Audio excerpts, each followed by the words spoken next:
हबीब अल्लाह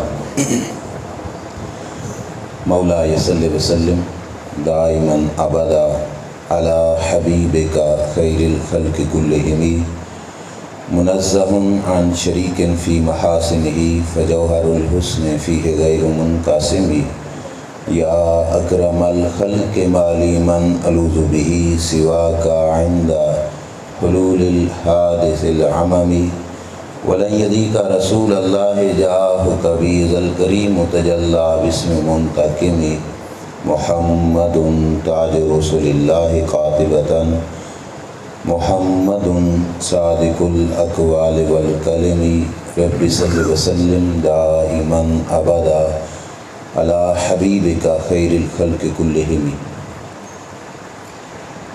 अल्लाह ताला जल्ल शानहू की हम्द सना और उसके प्यारे हबीब सैयदुल मुरसलीन ख़ातमुन नबिय्यीन इमामुल अम्बिया हज़रत मुहम्मद मुस्तफ़ा सल्लल्लाहु तआला अलैहि व आलिहि व बारक वसल्लम के दरबार गहुरबार में हदिया दुरूद सलाम बसद अदब व एहतराम अर्ज़ करने के बाद मुक़्तदर वाजिबुल एहतराम उलमा इकराम दीगर हाज़रीन मुअज़्ज़ज़ सामीन अस्सलामु अलैकुम व रहमतुल्लाहि व बरकातुहू।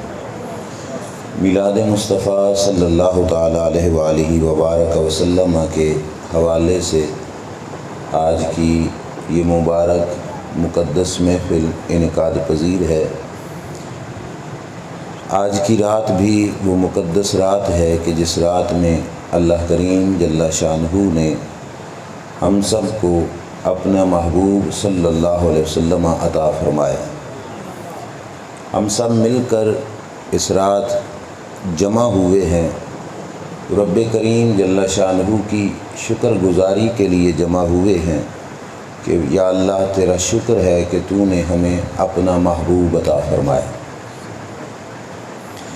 जिस महबूब के मिलाद के लिए हम यहाँ पे हाज़िर हैं, उस महबूब को अल्लाह ने दुनिया पे भेजा तो इस अंदाज़ से ऐलान फरमाया लक़द जाअकुम रसूलुम मिन अनफुसिकुम कि तुम्हारे पास रसूल आए तुम ही में से, तुम्हारे पास रसूल आए तुम ही में से। क्या मतलब कि तुम भी इंसान हो तो रसूल भी इंसानों से भेजे, फ़रिश्तों से नहीं। रसूल आए तुम ही में से। अज़ीज़ुन अलैहि मा अनित्तुम, उस रसूल की शान ये है कि तुम्हारा मुशक्क़त में पड़ जाना उस महबूब को गिरां गुज़रता है। तुम्हारा मुश्किल में पड़ जाना उस महबूब को बर्दाश्त नहीं होता। आसान लफ्ज़ों में समझो तो तुम्हारा किसी औख में पड़ जाना उस महबूब को गवारा, बोलिए उस महबूब को गवारा। तुम्हारा किसी मुशक्क़त में होना उस महबूब को गवारा, तुम्हारा किसी तकलीफ़ में होना उस महबूब को गवारा नहीं। ये इब्तिदाई जुमलों से ही पता चल जाएगा कि हम मिलाद क्यों मनाते हैं या मिलाद की महफ़िल में क्यों आके बैठे हैं। ज़रा तवज्जो से सुनना कि तुम्हारा किसी मुशक्क़त में पड़ जाना उस महबूब को गवारा, तुम्हारी मुश्किल उस महबूब को गवारा, तुम्हारी तंगी उस महबूब को गवारा नहीं है। मोहब्बत के पहचानने के लिए बुज़ुर्ग फरमाते हैं किसी की तारीफ़ें करना और बातें ये बाद में देखी जाती हैं। देखा जाता है कि जिससे प्यार हो ज़रा वो दुख सुख में भी, सुख के तो हर कोई साथी होते हैं, दुख का भी साथी है कि नहीं। अब रब के महबूब को अपनी उम्मत से प्यार कितना है कि फ़कत सुख के नहीं अपनी उम्मत के दुख के भी गमगुसार हैं वो महबूब सल्लल्लाहु अलैहि वसल्लम कि रब कुरान में फरमाता है तुम्हारा मुशक्क़त में पड़ना उस महबूब को गवारा। चलो मैं आसानी के लिए हदीस सुना दूं ताकि आपको पता चले कि अल्लाह के रसूल को हमारी मुश्किल कितनी नापसंद है और हमारी मुश्किल में पड़ना सरकार को कितना नागवार होता है। सादा सी हदीस पाक सरकार फरमाते हैं लौला अन अशुक्का अला उम्मती ला अमरतुहुम बिस्सिवाक इंदा कुल्ल वुदूइन, फरमाया अगर मुझे अपनी उम्मत की मुश्किल का ख़तरा ना होता तो मैं हर वज़ू में मिसवाक को लाजिम करार दे देता। आपकी तवज्जो है भाई? उम्मत की मुश्किल का ख़तरा ना होता तो मैं हर वज़ू में मिसवाक को लाजिम करार दे देता। मिसवाक करना कोई बहुत औखा काम सी, लकड़ी किसी दरख्त से काट लो, ख़रीदनी है तो 50-100 तक मिसवाक की लकड़ी अब भी मिल जाती है। और वुज़ू की कुल्ली के लिए मुंह में पानी डाल के 2-3 मरतबा दांतों पे उस लकड़ी को रगड़ देना था, कोई इतनी मुश्किल तो नहीं थी। लेकिन सरकार फरमाते हर वुज़ू में अगर उम्मत पे लाजिम हो जाए तो मेरी उम्मत पर बनेगी औख मुश्किल, और मुझे अपनी उम्मत की मुश्किल गवारा नहीं, क्योंकि मैं अपनी उम्मत की मुश्किल को अपने लिए बर्दाश्त कर सकता नहीं कि मेरी उम्मत किसी मुश्किल में पड़े। चलो इससे बढ़कर एक और रवायत सुनी, हदीस पाक। मेरे नबी अलैहिस्सलाम का मामूल मुबारक था कि जब भी सरकार नमाज अदा फरमाते, अकेले होते तो रकातें लंबी होती, लेकिन जब जमात के साथ सरकार नमाज अदा फरमाते तो रकातें थोड़ी खफीफ अदा फरमाते। ज़्यादा तवील नमाज हुज़ूर अलैहिस्सलातु वस्सलाम जमात के दौरान ना करते। आम तौर पर भी नमाज खफीफ होती, हल्की होती, रकातें मुख्तसर होती। लेकिन एक दिन ये हुआ कि सरकार ने फ़र्ज़ों की जमात कराई और जल्दी जल्दी नमाज को मुकम्मल कर दिया। रसूल करीम सल्लल्लाहु अलैहि वसल्लम ने नमाज का सलाम फेरा। ग़ुलामों ने अर्ज़ किया, या रसूल अल्लाह सल्लल्लाहु अलैहि वसल्लम, आज तो पहले से भी जल्दी नमाज पढ़ा दी, वजह क्या है? मदीने के ताजदार सल्लल्लाहु अलैहि वसल्लम की ज़ुबान अक़दस से जो अल्फाज निकले वो क्या हैं? फरमाया, समेत बुका सभी फ़ख़शीत अन तफ़्तातना उम्मुहु। फरमाया, दौरान नमाज मुझे एक बच्चे के रोने की आवाज़ आ गई। दौरान नमाज मुझे एक बच्चे के रोने की आवाज़ आ गई। उस वक़्त बीबियाँ भी मस्जिद में नमाज़ पढ़ती थी, बाद में मना हुई। तो सरकार फरमाते हैं, फ़ख़शीत अन तफ़्तातना उम्मुहु। फरमाया, मुझे इस बात का डर लगा कि वो बच्चा किसी ऐसी बीबी का हो जो हमारे साथ नमाज अदा कर रही है, बच्चे का रोना सुनकर उसकी माँ के दिल पे नागवार गुजरे। मुझे ये भी गवारा नहीं था, इसलिए मैंने रब की नमाज को भी मुख्तसर फरमा दिया। अगर आप जाग के बैठे हो तो इतनी बात से आपको समझ तो आ गई होगी कि अज़ीज़ुन अलैहि मा अनित्तुम, तुम्हारा मुशक्क़त में पड़ना उस महबूब को गवारा। यही वजह है कि उस महबूब सल्लल्लाहु अलैहि वसल्लम ने जिस वक़्त इस कायनात पे कदम रंजा फरमाया, सरकार दो आलम सल्लल्लाहु अलैहि वसल्लम ने अपने उम्मतियों में से जिन लोगों को आम माशरा हल्का और कमज़ोर समझता था, सरकार ने उनको पस्तियों से उठाकर बुलंदियों पर उरूज अता फरमाया है। कुछ समझ आई कि नहीं? हमारी मुश्किल हुजूर को गवारा, और सरकार ने जो मुश्किल में रहने वाले लोग थे उनको पस्तियों से उठाया और बुलंदियां अता फरमा दी। आपको पता है कि मुआशरे में इज़्ज़त उसी की जिसके पास पैसा। हमारे जो आम मुआशरे का रवाज है, जो गरीब है उसका कोई मर भी जाए तो कम लोग जनाजों में जाते हैं, इवें है कि नहीं? लेकिन सरकार का दीन मतीन और जो अल्लाह के रसूल की हम पे करम नवाजी है, ज़रा उस करम नवाजी का हल्की सी झलक तो देखो क्या है। मेरे करीम आका सल्लल्लाहु अलैहि वसल्लम के ग़ुलामों में भी कुछ सहाबा फ़कीर सहाबा थे। फ़कीर से मुराद जिनके पास है मालो दौलत इतना ज़्यादा, कम माल रखने वाले, गरीब सहाबा जिनका घर बार कोई नहीं, फ़कीर सहाबा हुज़ूर अलैहिस्सलातु वस्सलाम के कदमों में रहने वालों में से थे। उनमें से एक चंद ख़ास नाम जिनकी रवायत में अर्ज़ करने लगा हूँ, आपने याद रखना है। एक नाम है बिलाल हबशी रदी अल्लाह तआला अन्हु, सैयदुना बिलाल हबशी रदी अल्लाह तआला अन्हु, जिनका बज़ाहिर कोई घर बार नहीं, अगर ठिकाना है तो आस्ताना मोहम्मदी है सल्लल्लाहु अलैहि वसल्लम। सरकार के आस्ताने पे रहने वाले, हमेशा दिन रात गुजारने वाले सैयदना बिलाल हबशी। और आम सहाबा इकराम अलैहिम रिदवान में फ़कीर सहाबा, मैं माड़ा नहीं कहता इस वास्ते, उनमें जो गरीब भी हैं, हमारे अमीर भी उनके कदमों की खाक की बराबरी भी नहीं कर सकते।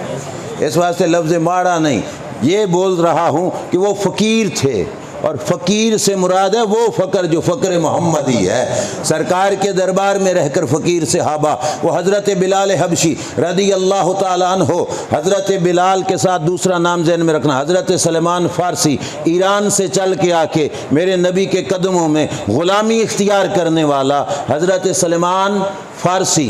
कितने ना हो गए जी? दो। आपसे पूछ रहा हूँ ताकि आप जाग के सुने और आपको बात याद भी रहे। उमूमन महफिल का नतीजा ये निकलता है, सारी रात महफिल हुई, सुबह किसी ने पूछा महफिल कैसी रही, तो सुनने वाला कहेगा चस आ गई। पूछो कोई बात तो गल एक भी याद कोई नहीं। इस तरह ये महफिल ना हो, इसलिए साथ साथ बुला रहा हूँ। पहले सहाबी का नाम क्या बताया? हज़रत, दूसरे हैं हज़रत सलमान फ़ारसी रज़ी अल्लाह ताला अन्हो। ये भी फ़ारस से चल के आए थे, घर बार कोई नहीं, दरे रसूल पे ही रहते हैं। तीसरे सहाबी का नाम है हज़रत सुहैब रूमी रज़ी अल्लाह ताला अन्हो।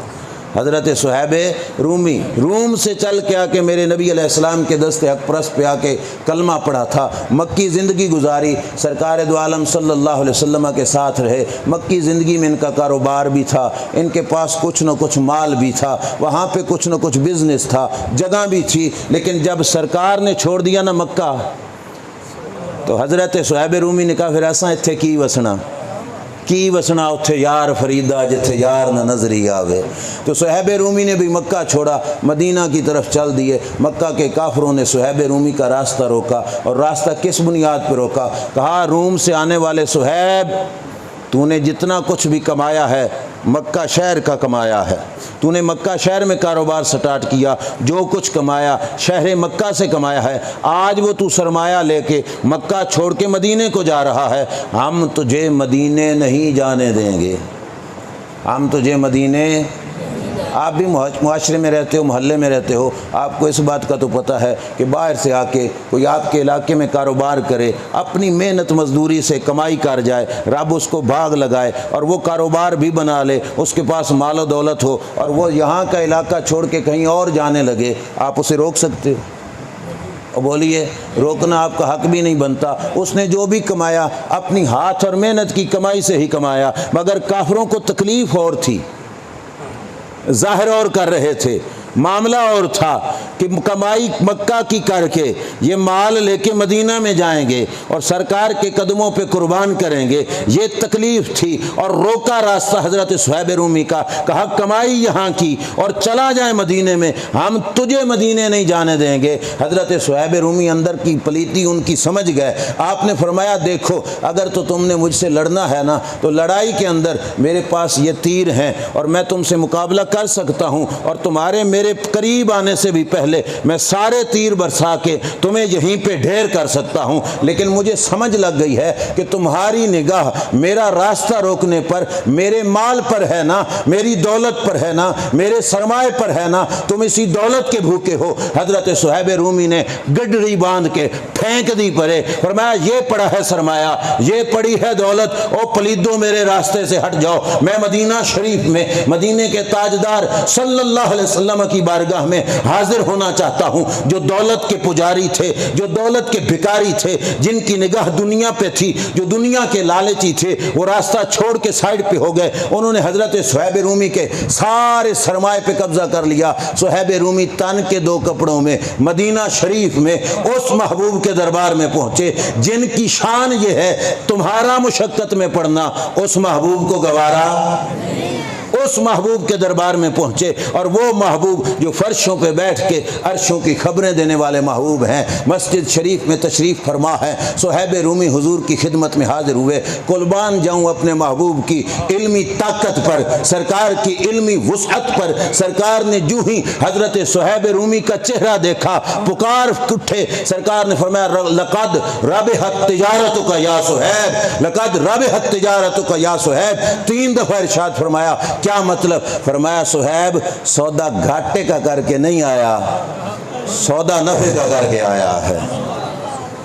और बोलिए सौदा, सौदा दौलत सारी उत्थे छड़ के आए, कारोबार सारा वहाँ पे छोड़ा, जायदाद सारी वहाँ पे छोड़ी, जो पैसे पास थे वो भी फेंक के आ गए थे। तन के 2 कपड़ों में आने वाला कामयाबी में क्यों रहा? वजह यह है, सरकार बता रहे थे कामयाबी दौलत से नहीं मिलती, कामयाबी मोहम्मद की गुलामी से मिलती है सल्लल्लाहु अलैहि वसल्लम। ये सिर्फ तारुफ कराया, जो रवायत सुनाना चाहता हूँ वो आगे है। 3 नाम याद रहेंगे, कौन कौन से? हज़रत बिलाल, हज़रत सुहैब रूमी, हज़रत सलमान फ़ारसी रदी अल्लाह ताला अन्हु तशरीफ़ फरमा है। मेरे नबी के गरीब सहाबा, हुजूर के फ़कीर सहाबा एक जगह पे तशरीफ़ फरमा है। सुलह हुदैबिया से पहले की बात है। उस वक़्त हज़रत अबू सुफियान ने कलमा नहीं पढ़ा था। इन तीनों हज़रात के पास से अबू सुफियान गुज़रा। अबू सुफियान इन तीनों सहाबा के पास से क्रॉस करते हैं। रवायत है मुस्लिम शरीफ की, हज़रत अबू सुफियान इनके पास से गुज़रे। ये इस्लाम लाने से पहले की बात है। इन तीनों ने देखा कि ये कुरैश मक्का का सरदार अबू सुफियान और सरकार के ख़िलाफ़ जंगें करने वाला अबू सुफियान तो मोहब्बत मुस्तफ़ा में बोल पड़े ये तीनों। इन्होंने कहा, अल्लाह के दुश्मन, तुझे रब की कोई तलवार ने आज तक नहीं टकरा? रब दी तलवार तैन नहीं टकरी आज तक। मतलब ये है कि किसी के हाथ चढ़ जाता, ये लफ्ज़ कह दिए। उधर से सुन रहे थे हज़रत सिद्दीक़ अकबर रदी अल्लाह ताला अन्हो। हज़रत अबू बकर सिद्दीक़ ने ये जुमले सुने। अबू सुफियान तो क्रॉस कर गए ना, आप गए इन तीनों के पास और सख्त लहजे में कहा, तुमने ये बात जिसे कही तुम्हें कहनी नहीं चाहिए थी। तुम्हें पता नहीं है वो मक्का के कुरैश मक्का का सरदार है अबू सुफियान, तुम्हें ये बात कहनी। और लहजा थोड़ा सख्त हो गया और ये बात कहकर हज़रत सिद्दीक़ अकबर मेरे नबी के दरबार में हाज़िर खिदमत हुए। और मज़े की बात यह है, ख़ुद ही बता दिया, या रसूल अल्लाह सल्लल्लाहु अलैहि वसल्लम, रास्ते के अंदर ये मामला पेश आया और मैंने इन तीनों हज़रात को ये कह दिया था कि तुमने गलत किया है। और मेरा लहजा सख्त भी था। कुर्बान जाऊँ अज़ीज़ुन अलैहि मा अनित्तुम की शान रखने वाले प्यारे आका सल्लल्लाहु अलैहि वसल्लम पर। अब हस्ती वो थी जो अफ़ज़लुल बशर बादल अंबिया हज़रत सिद्दीक़ अकबर रज़ी अल्लाह ताला अन्हु की कि सफ़े सहाबा में जिनके जैसा कोई नहीं। वो सहाबी हज़रत अबू बकर सिद्दीक़ जब अपना मामला इन तीन के साथ बयान करते हैं तो मेरे नबी अलैहिस्सलाम ने सिद्दीक़ अकबर को क्या कहा? सरकार ने फरमाया, अबू बकर सुन, लैन अग़दबतहुम फ़क़द अग़दबत रब्बका। मैं पहले ही एक महफ़िल में ये बात बयान करके कह के आ गया हूँ, अगर सारी महफ़िलें जितनी मिलाद पे होती हैं ना, उन महफ़िलों को ऐसे एक जुमले पे भी तोला जाए तो ये जुमला हमारे सारे ख़र्चों पे भारी है। मेरे नबी अलैहिस्सलाम ने फरमाया, अबू बकर सिद्दीक़, तेरे जुमले से मेरा बिलाल नाराज़ हो गया तो रब भी नाराज़ हो जाएगा। बिलाल नाराज़ हुआ तो रब भी। यार मुझे बताओ, और किसे कहते हैं गरीबों का आसरा? और किसे कहते हैं फ़कीरों के सर पे रहमत की चादर तानने वाला?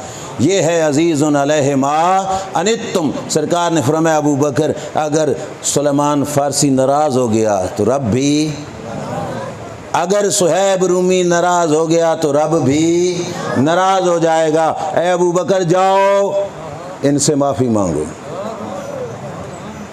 हज़रत अबू बकर सिद्दीक़ जो सच्चे और सुच्चे ग़ुलाम मुस्तफ़ा सरकार के आर्डर पे गए और जाके कहा, मैंने तुमसे बात की, अगर मेरा जुमला तुम्हें नागवार गुज़रा हो, मैं रब से भी माफ़ी मांगता हूँ, मैं आपसे भी माफ़ी मांगता हूँ।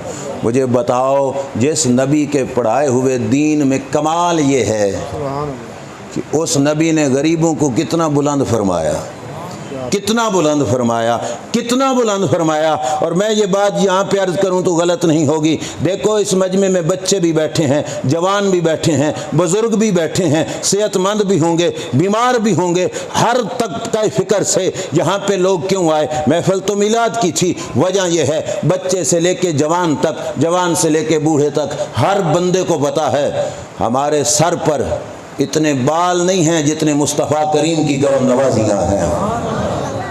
ये सिर्फ जुमले में न समझना, मैं हदीसें पढ़ूँगा बारी बारी। सरकार की आमद से पहले बच्चों के साथ क्या सलूक होता था? जो मर्द बेटा होता था वो किसी घर में पैदा होता, उस बेचारे को ये खबर नहीं होती थी कि मेरा बाप कौन है।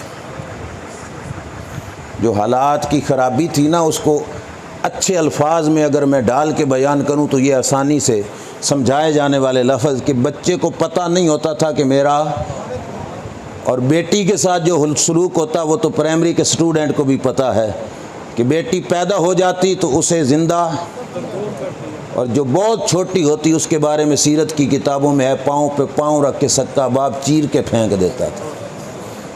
अब सुनो अज़ीज़ुन अलैहि मा अनित्तुम के आने के बाद हुजूर की करम नवाजी क्या है। सरकार तशरीफ़ लाए, मेरे नबी अलैहिस्सलातु वस्सलाम ने इरशाद फरमाया ज़ा वुलिदा लिर्रजुलि गुलामुन, फरमाया मेरे जिस उम्मती के घर में बेटा पैदा हो, मेरे जिस उम्मती के घर में जिनकी औलादें नहीं अल्लाह उनको औलाद अता फरमाए। और इस मुक़द्दस रात के शब अल्लाह इसके बरकत से अल्लाह औलाद नरीना अता फरमाए। तवज्जो से रवायत को सुनना। सरकार फरमाते हैं मेरे जिस उम्मती को रब दे बेटा, बासल्लाहु इलैहि मालाका, अल्लाह उस घर में फ़रिश्ता भेज देता है।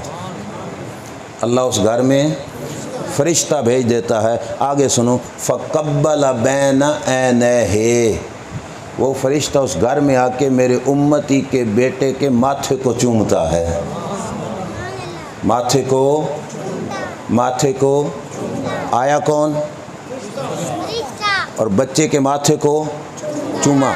आपको नज़र आए या ना आए, मानना ज़रूरी है, क्योंकि बताया उस ज़ात ने है जिसके जुमले को झूठा कहा जा सकता नहीं। उनकी ज़ुबान पे हमेशा सच ही जारी रहता है। हम अपनी आँख को तो झुठला सकते हैं, मुस्तफ़ा करीम की ज़ुबान को झुठला नहीं सकते। ईमान का तकाज़ा ये है, तुम्हें कुछ नज़र आए या ना आए, सरकार बता दें तो ईमान का तकाज़ा है, उस बात को मान लेना तुम्हारी ज़िम्मेदारी है। सरकार फरमाते फ़रिश्ता आया, उसने बच्चे के माथे को चूमा। अब आपने ज़हन हाजिर रख के तवज्जो के साथ जाग कर मुझे ये बताना है, बच्चे के माथे को रब के फ़रिश्ते ने इस वजह से चूमा कि ये चौधरी साहब का बेटा है।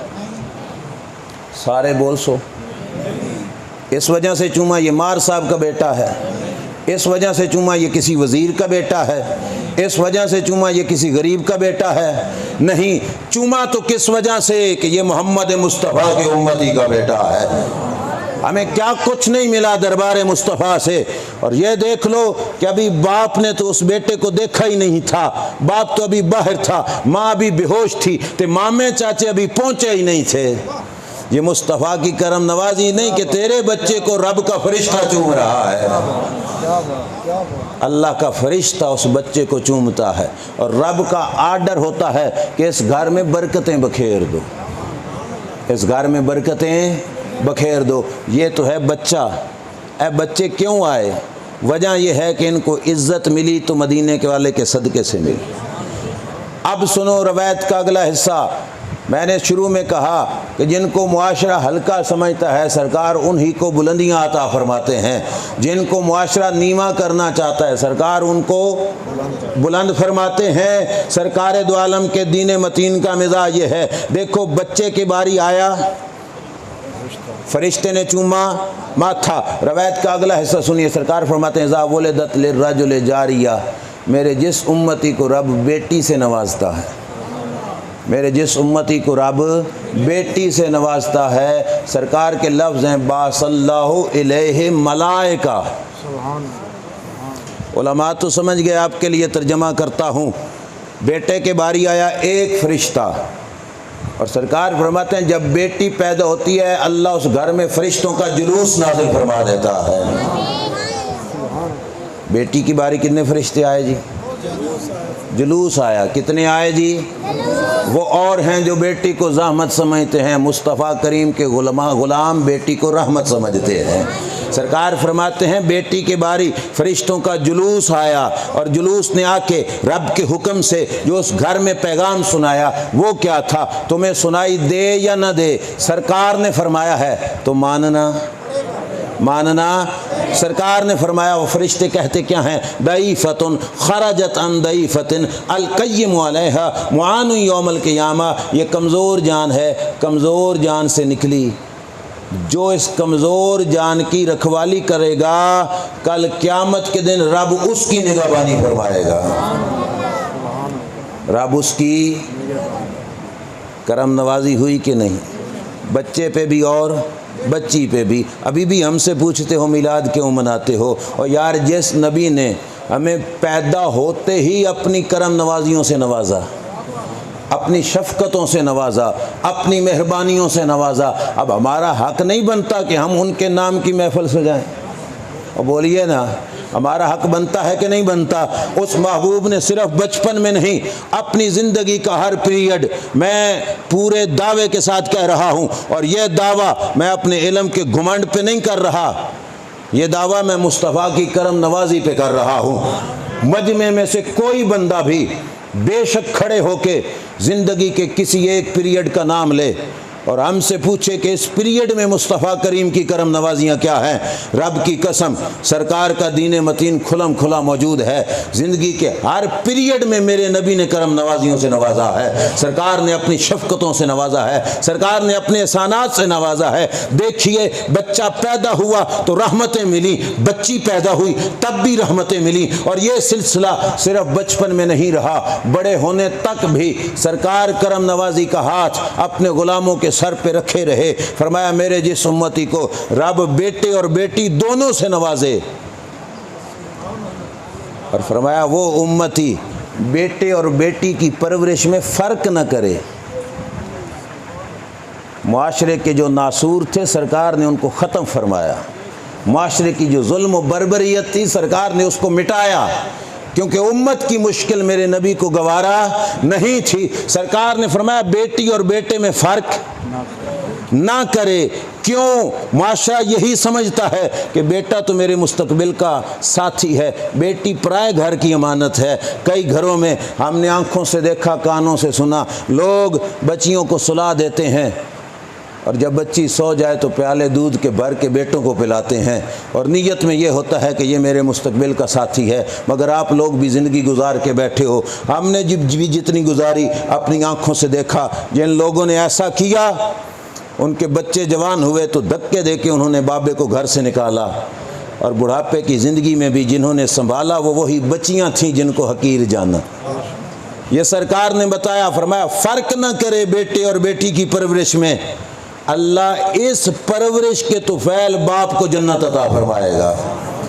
चलो जी, इससे अगली रवायत मुस्लिम शरीफ की, वो भी सुनते जाइए। सरकार दो आलम सल्लल्लाहु अलैहि वसल्लम का आस्ताना मुक़द्दस है।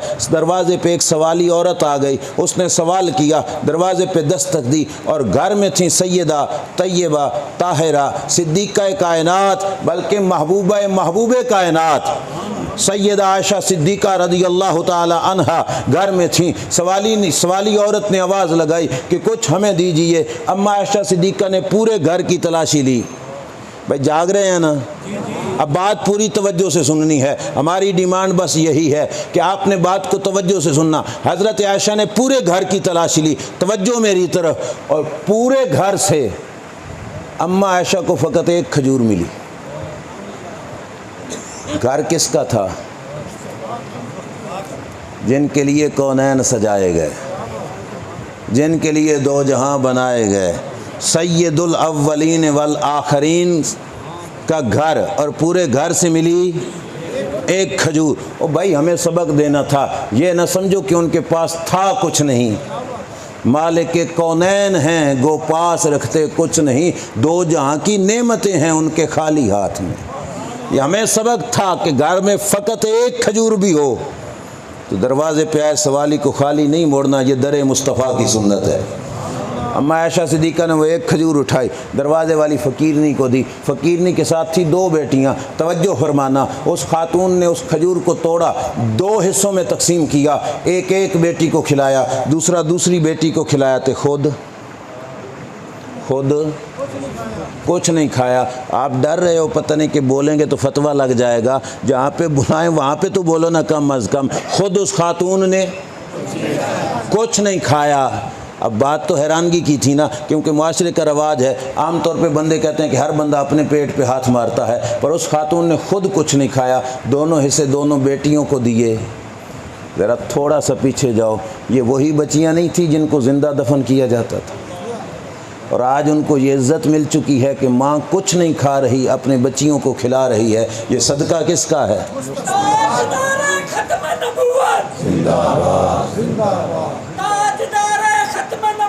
जिंदाबाद जिंदाबाद। या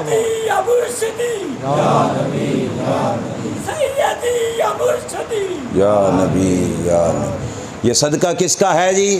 और बोलिए सारे किसका सदका है? मुस्तफ़ा करीम सल्लल्लाहु अलैहि वसल्लम का सदका है। दोनों बच्चियों को खजूरें दी, खुद कुछ नहीं खाया। अम्मा आयशा सिद्दीक़ा हैरान हो गई। घर में सरकार तशरीफ़ लाए, अम्मा जान के चेहरे पे हैरानगी के असरात मेरे आका सल्लल्लाहु अलैहि वसल्लम ने देखे। सरकार ने पूछा क्या वजह है? अम्मा जान ने सारा मामला पेश किया। या रसूल अल्लाह सल्लल्लाहु अलैहि वसल्लम, ऐसा माजरा पेश आया, ज़हन को हाजिर रखना। सरकार दो आलम सल्लल्लाहु ताला अलैहि वसल्लम ने फरमाया, ऐ आयशा, बात एक की है लेकिन खुशखबरी सारी उम्मत को सुना के जा रहा हूँ। काम एक का था, सरकार ने नवाजा सबको है। सरकार ने क्या फरमाया? फरमाया सुन आयशा, मेरा रब मेरे जिस उम्मती को बेटियां देकर आजमाए, मेरा रब मेरे जिस उम्मती को बेटियां दे के आजमाए और वो बेटियों को सर का दर्द न समझे, अपने लिए ज़हमत न समझे, अपने लिए मुश्किल न समझे, फ़अद्दबहुन्ना फ़अहसन तादीबहुन्ना, उन्होंने अपनी बेटियों को इल्म सिखाया, तालीम सिखाई, अपने बेटियों को दीन मतीन का इल्म दिया, सही तरीके से उनको अदब सिखाया, एहतराम सिखाया, सर का दर्द और ज़हमत न समझा, सही तरीके से पाल के अपने घरों से रुखसत किया। जुमला सुनना मेरे नबी अलैहिस्सलाम का, मेरी तकरीर का समझ के नहीं, मुस्तफ़ा की ज़ुबान का जुमला समझ के सुनना। सरकार फरमाते हैं जिसने इस रंग में बेटियों को पाला, कल क़यामत के दिन अगर बाप किसी जुर्म की वजह से जहन्नम उस पर वाजिब भी हो चुकी होगी, वो जहन्नमी बाप बन चुका होगा, रब की रजिस्टरों में जहन्नमी लिख दिया होगा। फरमाया कुन्ना लहू सित्रम मिनन नार, ये बेटियां अपने जहन्नमी बाप को जहन्नम से बचा लेंगी। तो जो है आपकी जो बात मैं अर्ज़ करना चाहता हूँ वो ये है, ये बच्चियाँ अपने बाप को जहन्नम से, अपने बाप को जहन्नम से। आज लोग तो इस पे झगड़ते हैं नबी कुछ कर सकते हैं कि नहीं। पता नहीं तूने जिस नबी का कलमा पढ़ा वो कौन है? हमने तो जिस नबी का कलमा पढ़ा ना, उस नबी की ग़ुलामी इख्तियार करने वाली बेटियां भी अपने बाप को जहन्नम से बचा लें। कुन्ना लहू सित्रम मिनन नार, ये अपने बाप को जहन्नम से करम नवाजी हुई कि नहीं?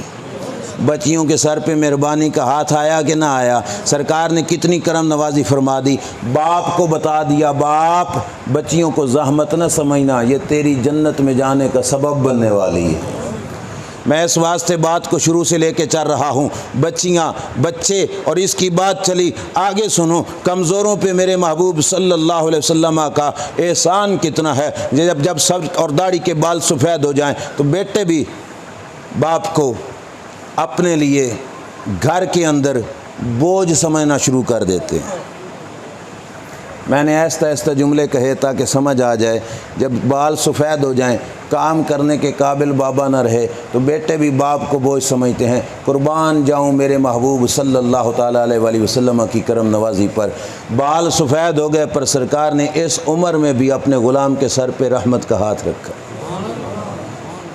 लफ्ज़ सुनना, कसम है इस जुमले के अंदर बड़ा ज़ोर है। सरकार ने फरमाया इबगूनी फ़ी दुआफ़ाइकुम, इबगूनी फ़ी दुआफ़ाइकुम, फरमाया मुझे मिलना हो तो अपने ज़ईफ़ों में ढूंढो। कितना बड़ा जुमला, मुझे मिलना हो तो अपने ज़ईफ़ों में ढूंढो। ये फ़कत बेटे को नहीं कहा कि अपने बाप के लिए, ये सारे मुआशरे को कहा कि तुम में से जो ज़ईफ़ है मुझे मिलना हो तो उसके पास जाओ। इबगूनी फ़ी दुआफ़ाइकुम, ज़ईफ़ों में मुझे ढूंढो। करम नवाजी की कि कोई नहीं? उधर बच्चे पे भी करम नवाजी हो रही है, इधर बूढ़े पे भी करम नवाजी हो रही है। फरमाया मुझे ढूंढना हो तो अपने बूढ़ों में तलाश करो। और अगले जुमले सुनना, फरमाया फ़इन्नकुम तुरज़कूना व तुम तरूना बिहिम, फरमाया तुम्हें आसमानों से रिज़्क़ मिलता है तो तुम्हारे बुज़ुर्गों के सदक़े से मिलता है। घर वालों ने तो समझा कमाते हम हैं, बाबा खाता है, पर मेरे नबी ने कहा कमाता है जे। समझ आई कि नहीं आई? ये न समझना हम कमाते हैं, ये कहते कमाता तो ये है कि जिसके बालों के सदक़े से रब तुम्हें रिज़्क़ अता फरमा रहा। और सिर्फ रिज़्क़ नहीं, फरमाया व तुम तरूना, आसमान के किनारों से रहमत की बारिश बरसती है तो सदका तुम्हारे बुज़ुर्गों का। वो और बोली है जिसने कह दिया कि बाबे ते शय ही कोई नहीं, और अल्लाह के बंदे जो मकाम विलायत पे जाए उस बाबे के को तराजू पे ना तोल। ये तो हमारे पिंड के बाबे की शान है, जो अनपढ़, जो जाहिल, जिसके पास और कुछ भी नहीं है, फ़कत वो उम्मती है मोहम्मद मुस्तफ़ा सल्लल्लाहु अलैहि वसल्लम का। तुझे किसने कह दिया बाबे शह कोई नहीं? जिसके बाल सफ़ेद हो गए, सरकार फरमाते रब रिज़्क भी उनके तुफ़ैल देता है, रब बारिशें भी उनके तुफ़ैल बरसाता है। किस सोच ने कहा बाबे शह कोई नहीं? अल्लाह के महबूब ने बता दिया और रिज़्क इनके तुफ़ैल मिल रहा है, तुम्हें दौलत इनके तुफ़ैल मिल रही है, तेरा कारोबार मुलाजमत सारी इनके तुफ़ैल है, और आसमान से रहमत भी इनके तुफ़ैल बरसती है। अभी भी समझते हो कोई शय नहीं? और जिनकी उम्मत का बूढ़ा बड़ी शय है, वो खुद मदीने के ताजदार को रब ने कितने रुतबे अता फरमाए। हम उस एहसान पे रब का शुक्र करें कि नहीं? और बोलिए शुक्र बनता है कि नहीं बनता? ज़रा इतना नहीं, बुखारी शरीफ की हदीस को एक और पहलू से भी देख लीजिए। बूढ़े तो बूढ़े रहे, मुआशरे का गरीब इंसान जिसे लोग बिल्कुल ही माड़ा समझते हैं, अब बात अपनी है तो माड़ा कह लें ना, कि जिसे लोग माड़ा समझते हैं। मेरे नबी अलैहिस्सलाम का ज़माना था, एक शख्स मस्जिद नबवी की खिदमत करता, हबशी था, ग़ुलाम था, मस्जिद नबवी में झाड़ू देता। दो रवायतें हैं, एक में है मर्द था, एक में है बीबी थी, मस्जिद की सफाई करती, बीमार हो गई। अल्लाह के नबी उसकी बीमार पुरसी के लिए उसके घर तशरीफ़ ले गए। और बोलिए उसके घर तशरीफ़ ले गए। मैं कह दूं तो गलत तो नहीं ना होगा कि उसकी बीमारी पे भी हमारी सेहतें कुर्बान। जिस बीमार की बीमार पुरसी मदीने के ताजदार फरमाए, सरकार बीमार की बीमार पुरसी के लिए गए, वापस आके फरमाया ये फ़ौत हो जाए तो मुझे भी बताना। सरकार आराम फरमा रहे थे, वो फ़ौत हो गया। ग़ुलामों ने समझा कि आम ही तो बंदा है, सरकार की नींद में खलल तो ना डालें ना, सरकार को क्यों बेदार करें। जनाजा पढ़ा, दफन कर दिया, सरकार बेदार होए। मेरे नबी अलैहिस्सलाम ने पूछा उस बंदे का क्या बना? अर्ज़ किया वो तो फौत हो गया, हमने जनाजा पढ़ के दफन कर दिया। मेरे नबी अलैहिस्सलाम के हदीस बुखारी शरीफ के लफ्ज़ मैं ज़िम्मेदारी से अर्ज़ कर रहा हूँ, हुजूर के एहसान, हुजूर की करम नवाजी देखो क्या है। हमारा मुआशरा, अमीरों के जनाजे बड़े, गरीबों के जनाजे थोड़े, अमीरों के फातह खानी पे बैठने वाले ज़्यादा, गरीबों के पास दुआ करने के लिए जाने वाले थोड़े। पर नबी अलैहिस्सलाम का करम देखो क्या है। सरकार ने फरमाया दुल्लूनी अला कब्रिही, मैनू दसो ना उसकी कब्र कित्थे बनाई जे, मुझे बताओ उसकी मज़ार है कहाँ पे बनाई। सरकार को बताया गया, मेरे नबी ने उसकी कब्र पे जाके जनाजा अदा फरमाया, उसकी कब्र पे जाके जनाजा अदा फरमाया। क्यों? उम्मत को बताने के लिए, मेरी उम्मत का गरीब भी हो तो अपने आप को अकेला न समझे, मैं गरीबों का गम गुसार हूँ। अज़ीज़ुन अलैहि मा अनित्तुम, तुम्हारा मुशक्क़त में पड़ना मेरे नबी को गवारा।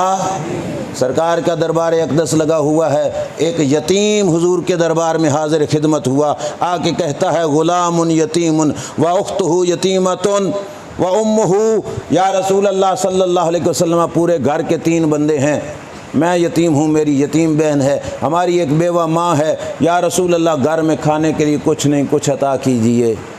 वो नबियों में रहमत लक़ब पाने वाले, मुरादें गरीबों की बर लाने वाले, वो अपने परायों का गम खाने वाले, मुसीबत में गैरों के, उस महबूब सल्लल्लाहु अलैहि वसल्लम ने फरमाया जाओ मेरे घर वालों से पूछो घर में कुछ है तो वो तुम्हें दे दें। वो ग़ुलाम सीधा अम्मा आयशा सिद्दीक़ा के घर पे गया।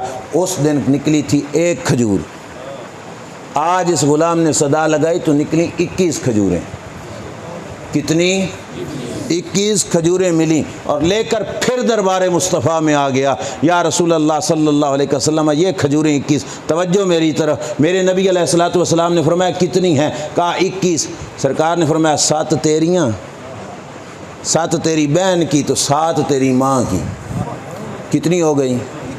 21। ख़बरदार थोड़ी न समझना, ठीक है जी, थोड़ी न समझना। मैं तो ये कहता हूँ कि उन खजूरों की गुठलियाँ ही हमें मिल जाती तो हम ज़माने में अपनी किस्मत पे नाज करते कि ये वो उस खजूर की गुठली है जिस खजूर ने मेरे नबी के हाथों को चूमा। तो किस्मत वाला नहीं वो जिसको 21 खजूरें हुजूर के घर से मिल गईं। सरकार ने फरमाया जाओ, साथ तेरी बहन की, साथ तेरी अम्मा जान की हैं, जाओ लेके जाओ। गुलाम निकलने लगा। अब तवज्जो, पिछली बात भी बड़ी कीमती थी, ये मरहला बड़ा कीमती है। हुजूर के सहाबा में से एक सहाबी उठे, रवायतों में नाम मुख्तलिफ है, एक ने कहा हज़रत मुआज़ थे, दूसरे ने कहा हज़रत साद थे, बहरहाल जो भी थे शागिर्द मुस्तफ़ा करीम के थे, हुजूर के ग़ुलाम ही थे। वो उठे, वो ग़ुलाम मजलिस से बाहर जाने लगा, वो यतीम बच्चा, तो उन्होंने उसको बुला लिया, बुला के उसकी तारीफ़ें करना शुरू कर दी। और बड़ी किस्मत वाला है तू, बड़ा चंगा है तू, बड़ा अच्छा है तू, बड़ी भलाई वाला है तू, तारीफ़ी कलिमात उसके कहे। और साथ अलविदा करते हुए हज़रत साद ने या हज़रत मुआज़ ने यूँ हाथ उस यतीम के सर पे रख दिए और सर पे हाथ फेर कर रुखसत किया। हज़रत साद और हज़रत मुआज़ जो भी थे, उनका यतीम के साथ ये मामला मदीने के ताजदार देख रहे थे। मेरे नबी अलैहिस्सलाम ने दोनों को बुला लिया, फरमाया इधर आओ, क्या कह रहे थे यतीम बच्चे को? हज़रत साद और हज़रत मुआज़ ने कहा, या रसूलल्लाह मैंने इस तरह इसकी तारीफ़ की, इसको अच्छा कहा, इसकी दिल जोई की, इसकी दिल की खुशनुदी के हुसूल के लिए मैंने इसकी शान बयान की या रसूलल्लाह सल्लल्लाहु अलैहि वसल्लम। फिर जाते हुए इसके सर पे हाथ फेरा है प्यार से। अब हदीस में ये लफ्ज़ नहीं, मेरा ईमान कहता है वजह यह होगी कि सरकार ने अपने घर से 21 खजूरों से नवाजा था उस गुलाम को। हज़रत मुआज़ का दिल मचला होगा कि मेरे पास भी कुछ होता तो मैं भी तो इस गुलाम की खिदमत करता, इस यतीम बच्चे की कुछ न कुछ खिदमत करता। था कुछ नहीं तो हज़रत मुआज़ ने यही सोचा होगा, और कुछ नहीं तो ज़रा प्यार से चंद जुमले ना बोल दूँ इससे, प्यार से चंद जुमले ना बोल दूं इससे। तो हज़रत साद ने या हज़रत मुआज़ ने प्यार के जुमले बोले और प्यार से हाथ फेरा। और देख रहे थे मदीने के ताजदार सल्लल्लाहु अलैहि वसल्लम, अगर मामला यहीं पे ख़त्म हो जाता तो कोई ये समझता देने वाले को तो कुछ मिलता है, फ़कत प्यार करने वाले को कुछ नहीं मिलता। पर वो नबियों के नबी और रहमतुल लिल आलमीन महबूब सल्लल्लाहु अलैहि वसल्लम समझ गए कि क़यामत तक के आने वालों को सबक भी तो पढ़ा के जाना है। हज़रत मुआज़ से सारा मामला पूछ लिया। जब हज़रत मुआज़ ने बता दिया तो सरकार ने फरमाया सुनो, अमल तेरा है, भला सारी उम्मत का हो गया। क्या फरमाया? फरमाया मम मसहा रासल यतीम फ़ालहू बिकुल्ल शारतिन हसना। फरमाया मेरे जिस उम्मती ने किसी यतीम के सर पे मोहब्बत से हाथ फेरा, प्यार से फ़कत यतीम के सर पे हाथ फेरा, रोटी नहीं खिलाई, रुपया नहीं दिया, घर का राशन नहीं दिया, दिया कुछ भी नहीं, सिर्फ प्यार से। सरकार फरमाते हैं जितने बाल इसके हाथ के नीचे आएंगे रब हर बाल के बदले में एक नेकी अता फरमाएगा। अगर जाग रहे हो तो अब बताओ करम नवाजी है कि नहीं? और बोलिए जो माड़े हैं उन पे करम नवाजी बनी कि नहीं बनी? जो कमज़ोर थे उनके सरों पे शफ़क़त का हाथ आया कि नहीं? आज लोग समझ रहे थे कि महंगाई का दौर है, बिजली बड़ी महंगी हो गई, यूनिट कहाँ से कहाँ तक पहुँच गया, पता नहीं लोग मिलाद मनाएंगे ही सही कि नहीं। हमने रास्ते में देखा, आज ही नहीं पहले ही कई दफ़ा, कोई गरीब से गरीब तर इंसान भी है ना, वो एक लड़ी फिर भी लगा के बैठा है। आ रही है समझ? क्यों? उसको पता है कि हमारे सर पे मेहरबानी का हाथ IMF का नहीं है, हमारे सर पे हाथ मेहरबानी का हमारी गवर्नमेंट का नहीं, हमारे सर पे रहमत का हाथ है तो मदीने के ताजदार का है। महंगाई जितनी मर्जी हो जाए, मोहब्बत मुस्तफ़ा में कमी आ सकती। अल्लामा इकबाल ने कहा था ना, ये नगमा फसले गुले लाला का नहीं है पाबंद, बहार हो के ख़ज़ां ला इलाहा इल्लल्लाह। हालात सस्ते हों तब भी ज़िक्र रसूल चलेगा, महंगे हों तब भी ज़िक्र रसूल चलेगा। कौन है किसने सोचा कि हम हालात के डर से अल्लाह के रसूल का ज़िक्र छोड़ देंगे? और ना बाबा, जितनी गुर्बत आएगी इतना गरीब को पता होगा मुझ पे करम नवाजी कितनी है मदीने के ताजदार। और हकीकत बात है, ये उसी बंदे को पता है जो इस फील्ड से गुज़र के आता है, कि कोई मजबूर हो उसके साथ कोई हंस के बात भी कर दे तो उसका दिल कितना खुश हो जाता है। हज़रत मुआज़ ने जो प्यार के जुमले कहे, उस यतीम बच्चे को कितना दिलासा मिल गया होगा जो इस फील्ड से गुज़रता है। और रब की देखो एक और करम नवाजी हम पे कि अपने महबूब को इस फील्ड से गुजारा। विलादत से पहले मेरे नबी के सर से बाप का साया उठ गया। अभी दुनिया पे जलवागर नहीं हुए थे कि मेरे नबी के सर से बाप का साया दुनिया पे तशरीफ़ लाए तो हालत यतीमी में, दुनिया पे तशरीफ़ लाए तो हालत यतीमी में। इमाम जाफ़र सादिक रदी अल्लाह ताला अन्हु से किसी ने पूछा कि जिस नबी की खातिर रब ने बज़्म कौनैन को सजाया, दोनों जहां बनाए, हमें हर नेमत से नवाजा, भला रब ने ऐसा क्यों किया कि उस नबी के आने से पहले उनके बाप को अपने पास बुला लिया? बाप का प्यार उनको न मिल सका, उनको बाप अपनी छाती से चिमटा न सका, उनका बाप उनका माथा ना चूम सका, भला वजह क्या है? इमाम जाफ़र सादिक ने और भी जवाब दिए। इस महफ़िल पाक के लिए मैं एक जवाब अर्ज़ कर रहा हूँ। इमाम जाफ़र सादिक ने कहा वजह यह है कि रब ने उस नबी को यतीमों का सहारा बनाना था। रब ने इस नबी को यतीमों का, इस वास्ते रब ने अपने महबूब को इस पीरियड से गुजारा ताकि पता हो कि यतीमी का दर्द कितना होता है, और फिर वो महबूब यतीमों का आसरा बने, और ताकि क़यामत तक के यतीमों को दुख ना हो कि मैं यतीम हूँ। यतीम भी फ़ख्र से कहे मेरे नबी भी यतीम और मैं भी यतीम हूँ। अपने महबूब का ताल्लुक़ जोड़ा यतीमों के साथ, और 6 साल की उम्र में माँ भी रुखसत हो गई। कितनी उम्र थी? हज़रत अब्दुल्ला का विसाल अभी पैदा नहीं हुए थे तो हो गया। तो अम्मा जान किस उम्र में? और घर बैठे नहीं, हालत सफ़र में। हज़रत अब्दुल्ला का विसाल हुआ यसरब, उस वक़्त का, अब का मदीना। वहाँ पे सरकार हज़रत अब्दुल्ला रदी अल्लाह ताला अन्हु को दफन किया गया। जाग रहे हो कि थक गए हो? बोलिए, जाग रहे हो? हज़रत अब्दुल्ला का विसाल हो गया यसरब मदीना शरीफ में। हज़रत आमिना के शिकम अतहर में वो अमानत जो हज़रत अब्दुल्ला की तरफ से मिली, उस अमानत के ज़हूर का वक़्त करीब था। तो हज़रत आमिना अपने शौहर नामदार, अपने सरताज के मज़ार पे जा न सकी, फिर उस अमानत का ज़हूर हो गया। नबी करीम अलैहिस्सलातु वस्सलाम ने सैयदा हलीमा के पास परवरिश पाई। उस दौरान अम्मा आमना रदी अल्लाह ताला अन्हा मदीना शरीफ अपने शौहर के मज़ार पे न जा सकी। बाद में बचपना था, बच्चे को लेकर सफ़र करना थोड़ा मुश्किल था। जब 6 साल की उम्र शरीफ हो गई और हुज़ूर अलैहिस्सलातु वस्सलाम चलने फिरने लगे, तो हज़रत आमना ने जनाब अब्दुल मुत्तलिब से इजाज़त मांगी कि हमें इजाज़त दो, मेरी उमंगें, मेरी आरज़ुएँ जिस हस्ती के साथ वाबस्ता थीं, उस हस्ती के साथ मैंने ज़्यादा वक़्त नहीं गुजारा, वो दुनिया से पर्दा फरमा गए। अब मैं उनकी मज़ार पे ज़रा हाज़री तो देखी हूँ, मुझे इजाज़त दीजिए। जनाब अब्दुल मुत्तलिब ने इजाज़त दी। 6 साल का बेटा और सैयदा आमिना और एक खातून उम्मे ऐमन, 3 बंदों का काफ़िला मक्का से चला मदीने की तरफ। सरकार की वालदा मोहतरमा ने कुछ दिन वहाँ पे गुजारे। सीरत की किताबों में है, मदीने जाने के बाद सरकार एक तालाब की तरफ इशारा करके फरमाते थे, फरमाया बचपन में मैं इस तालाब के अंदर तैरा करता था, अपने ग़ुलामों को बताया करते थे। और सरकार ने कुछ दिन अपनी अम्मा जान के साथ मदीना शरीफ जो उस वक़्त का यसरब था वहाँ पे गुजारे। हज़रत आमिना ने जनाब अब्दुल्ला के मज़ार पे हाज़री दी। यहूदी रोज़ाना हुज़ूर को मिलते, कोई मोहरे नबूवत पुछ से देख रहा है, कोई नाम पूछ रहा है, कोई ख़ानदान पूछ रहा है। हज़रत आमना को डर महसूस हुआ कि कोई बंदा मेरे लाडले को नुकसान न दे। हज़रत आमना ने वापसी का रख्ते सफ़र बांधा। मक्का शरीफ का एरिया शुरू हुआ, अबवा पहाड़ी, अबवा का इलाका, और अबवा के इलाके में एक टीला पहाड़ी का, उसकी चोटी पे सैयदा आमना रज़ी अल्लाह ताला अन्हा ने स्टे किया। उस स्टे के दौरान बीमारी आ गई हज़रत आमिना के पास।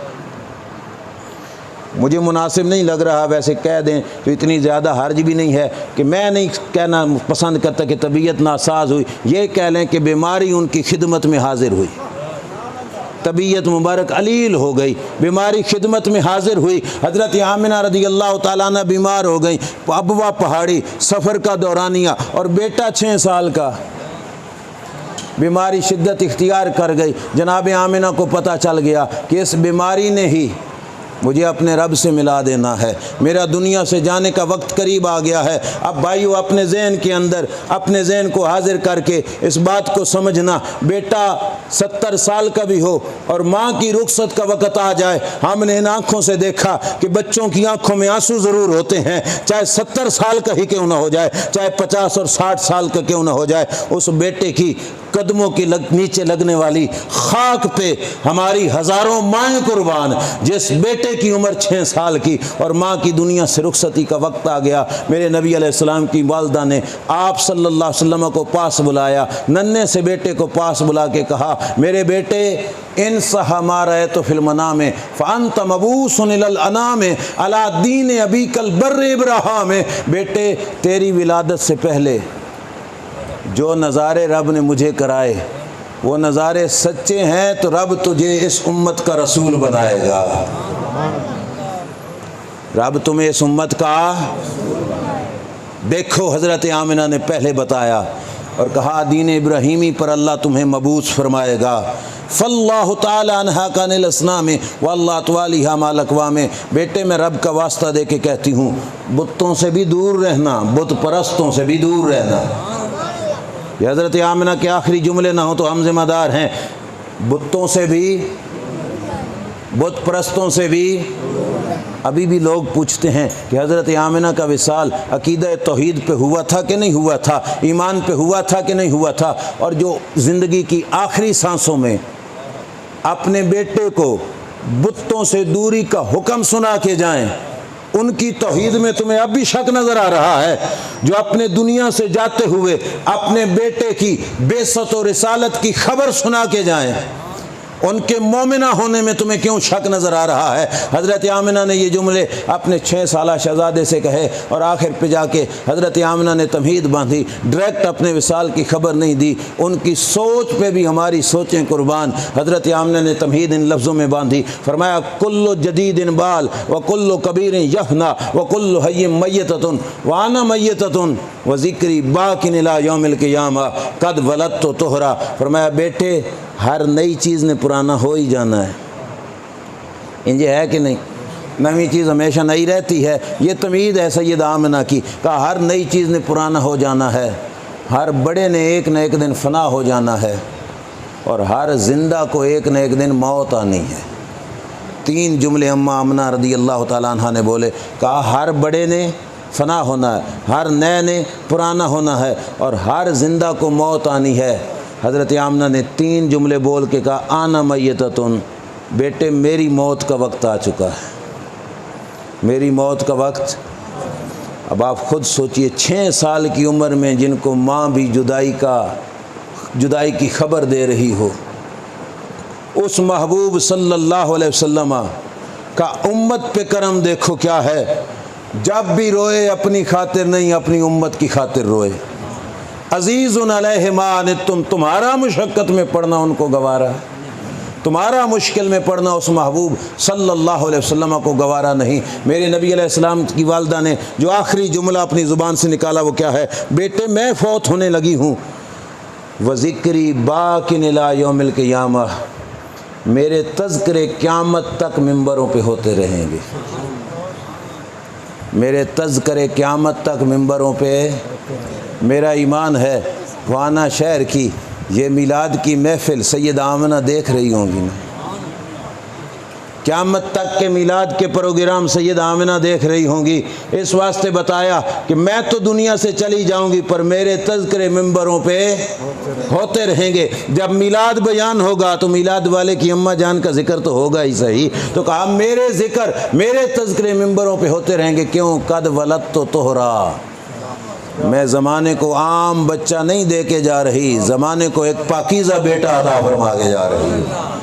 और ये सिर्फ़ पाकीज़ा नहीं, वह युज़क्कीहिम का मिस्दाक, जो सिर्फ़ ख़ुद पाक नहीं ज़माने को पाक बनाने वाला महबूब सल्लल्लाहु अलैहि वसल्लम।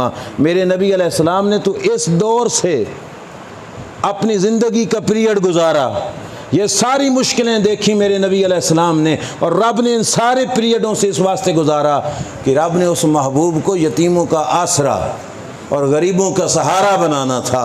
और मेरे नबी अलैहिस्सलातु वस्सलाम फिर इस रंग में गरीबों का सहारा बने। रवायत हदीस पाक की, मदीने की गली थी, सरकार ने गली का मोड़ काटा, आगे से हुजूर के एक सहाबी हज़रत साद अंसारी आ गए। मेरे नबी अलैहिस्सलाम ने सलाम किया,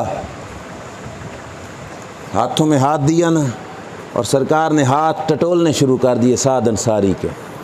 अब मुरीद भी है, शागिर्द भी है, ग़ुलाम भी है, उम्मती भी है, हाथों को टटोल रहे हैं। सरकार हाथों को टटोला तो हाथ सख्त थे, खुरदरे थे। एक कम काज करके हत्थे किया दो तुसी भला, खुरदरे छलियाँ पै जांदियां या छाले वगैरह पड़ जाते हैं ना, वो काम काज करके हाथ खुरदरे थे। सरकार ने हाथ को टटोलना शुरू किया, फरमाया साद अंसारी तेरे हाथ खुरदरे बड़े हैं, हाथ सख्त बड़े हैं। हज़रत साद अंसारी का जवाब सुना, अर्ज़ करते हैं आका मज़दूर आदमी हूँ, बाल बच्चेदार हूँ, तो सारा दिन फौड़ा चलाता हूँ। तुसी जट लोग फौड़ा तो आसानी नाल समझदे हो सो ना, सारा दिन क्या करता हूँ, फौड़ा चलाता हूँ, तो मज़दूर आदमी हूँ, काम काज कर कर के हाथों पे छाले बन गए। अब दो आलम के ताजदार की करम नवाजी देखो क्या, सरकार ने वो खुरदरे हाथ छोड़े नहीं। मदीने के ताजदार सल्लल्लाहु अलैहि वसल्लम ने वो हाथ खींचे और खींच कर अपने ग़ुलाम के हाथों को बोसा दे दिया। तो सब मोल नहीं पाया इस बात का। अगर जाग रहे हो तो बताओ, आपने पीर का हाथ मुरीद चूमे ये तो देखा होगा, उस्ताद का हाथ शागिर्द चूमे ये तो देखा होगा, कोई बड़ा छोटा बड़े का हाथ चूमे ये तो देखा होगा, मगर आज चश्मे फलक ने यह भी देखा कि नबियों का नबी, जिसके नालैन के तलवों को रब का अर्श चूमता है, उस नबी ने अपने ग़ुलाम के हाथों को चूम लिया। और मैं तो जब भी ये रवायत बयान करता हूँ कह देता हूँ, सरकार के चूमने से साद अंसारी दे सारे थकेड़े ले नहीं गए होंगे, सारे थकेड़े ले नहीं गए होंगे। मेरे नबी ने हाथ चूम लिया अपने ग़ुलाम का, सहाबी का, और हाथ चूम के करम नवाजी क्या की सरकार ने, यूँ हाथ पकड़ा जी, हाथ पकड़ के यूँ हवा में बुलंद किया, हवा में बुलंद करके सरकार ने फरमाया सुनो मेरी उम्मत का मजदूर, हाथ से रिज़्क़ हलाल कमाने वाला, मैं यूँ हाथ से पकड़ कर उसको जन्नत में लेके जाऊँगा। अब भी सोचते हो कि मजदूर क्यों मिलाद मनाता है, और यार उसके सर पे करम नवाजी का हाथ है मेरे नबी अलैहिस्सलाम। मैं किस किस की करम नवाजियाँ बयान करूँ, कसम खुदा की वक़्त बहुत थोड़ा है। मैं इख्तिताम पे जाके, भाई टाइम है जी जी, मैं एक बात मज़ीद भी अर्ज़ करता चलूँ, घबराना नहीं है। मेरे नबी अलैहिस्सलाम का दरबार है, हुज़ूर के सहाबी हैं, नाम है औस बिन सामित रज़ी अल्लाह अन्हु। क्या नाम है? ये उबादा बिन सामित के भाई थे रज़ी अल्लाह अन्हु, याद रखो ना। औस बिन सामित बुढ़ापे की उम्र हो गई, सर दाढ़ी के बाल सफ़ेद हो गए। आपको पता है उमूमन लोग भी कहते हैं बुढ़ापे में बंदे का मजाज बचपन वाला हो जाता है। किसी वजह से अपनी घर वाली के साथ लड़ाई हो गई औस बिन सामित की, और लड़ाई में आके हज़रत औस बिन सामित रज़ी अल्लाह तआला अन्हु ने अपनी बीवी को कहा तू मुझ पे मेरी माँ जैसी है, मेरी माँ जैसी है। समझ आ रही है कि नहीं? ये उलमा बैठे हैं, अल्लामा अज़हर शम्स साहब तशरीफ़ फरमा है, इनसे पूछिए। मजमे में भी उलमा होंगे, मैं किसी से शायद तारुफ नहीं रखता, तो बहरहाल उनसे पूछिए। बीवी को माँ कहना, इसे शरीयत की बोली में ज़िहार कहा जाता है। क्या कहा जाता है? ज़िहार कहा जाता है। और पहले वक़्त में, इस्लाम के इब्तिदाई दौर में, ज़िहार से तलाक़ हो जाती थी, ज़िहार से निकाह ख़त्म हो जाता था। हज़रत औस बिन सामित ने पिछली उम्रों में बीवी को ये लफ्ज़ बोल दिए, यानी ज़िहार हो गया, और ज़िहार से क्या हो गई? तलाक़ हो गई। औस बिन सामित की बीवी ने जब पिछली उम्रों में उजड़ता घर देखा तो इस मुश्किल में उनको दरवाज़ा नज़र आया, अज़ीज़ुन अलैहि मा, उस महबूब के दरवाज़े पे आ गई जिस महबूब को उम्मत का मुशक्क़त में पढ़ना गवारा। सरकार के दरवाजे पे हाजिर हुई मसला पूछने के लिए। या रसूल अल्लाह सल्लल्लाहु अलैहि वसल्लम, आपके दर दौलत पे हाजिर हूँ। आका मुझे एक मसला बताइए, मेरे खामद ने मुझे ये कह दिया है कि तू मुझ पे मेरी माँ जैसी है, क्या हुक्म है? जो शरीयत का उस वक़्त का हुक्म था। सरकार ने फरमाया तुझे तो तलाक हो गई, निकाह टूट गया, तेरे खामद का कोई ताल्लुक नहीं रहा। मसला सुना, अर्ज़ कर दिए सोने करम नवाजी फरमाओ। आका करम नवाजी फरमाइए। अब अलामा साहब बैठे हैं, आप पूछ लीजिए इनसे, तलाक का मसला हो और तलाक हो जाए, तलाक देने वाला मुफ्ती साहब के जितने भी तरले कर ले, मुफ्ती मसला बदल सकता है? और बोलो, चेंज कर सकता है? चाहे जो मर्जी कर ले अगला बंदा, धमकियां दे दे, चाहे और भी कुछ हीले साजे करे, मुफ्ती साहब फतवा इख्तियार ही नहीं, अथॉरिटी ही नहीं कि हम शरीयत का हुक्म बदल दें। पर हज़रत औस बिन सामित की बीवी दरबार मुस्तफ़ा में अर्ज़ करती है सोने करम नवाजी कीजिए। मेरे नबी अलैहिस्सलाम ने फरमाया भाई मसला यही है कि तुझे तलाक हो गई। कुर्बान जाऊँ उस खातून के अकीदे पर भी, उसे पता है जो बात ज़माने में नहीं बनती वो दर मुस्तफ़ा पे बन जाती है।